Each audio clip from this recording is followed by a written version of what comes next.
We need to have an organisation that's going to nurture and respond to the needs of our adult volunteers, because they're the lifeblood of our organisation. Within the 2020 strategy, we've got a piece of work which is focused particularly on the adult volunteers, and one of the things we're looking at is the terms and conditions for the volunteers. So we're looking at the whole sort of range of activity and procedures and policies we've got in place for adult volunteers, how we recruit them, how we retain them, how we train them, what their remuneration should be, how long they should be in a particular role.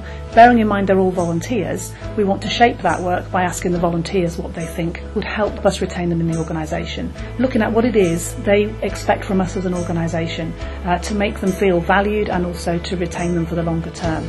And that's part of a much bigger piece of work, which is a tri-service review of adult volunteering in the cadet forces, to make sure that where we can, we have common terms and conditions, so that somebody working in the Air Cadet organisation doesn't look across the road to somebody working in the Army or Sea Cadets and feel that they're having a better deal. That we actually look across the road and say, hang on a minute, maybe we should be working more jointly. So there's some work to be done on the tri-service piece.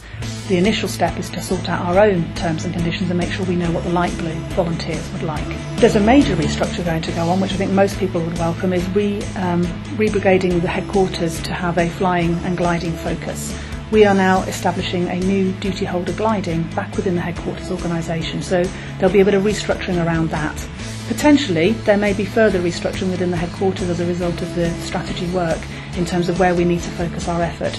But for the time being, the main piece is to re-brigade to ensure that there's a flying focus in the headquarters. We are structured the way we are at the moment, we believe to optimum effect, to have a regional command and control, again sort of replicated down through the CCF. But whether that's going to sustain to 2020 and beyond very much depends, I think, on whether our resources are able to sustain that structure.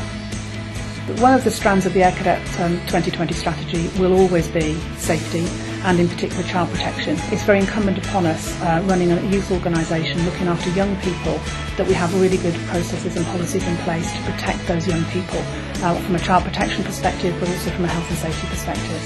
Their parents, their guardians are relying on us to look after those youngsters when they're in our care, and we need to put processes in place to make sure that everything we do is as safe as possible.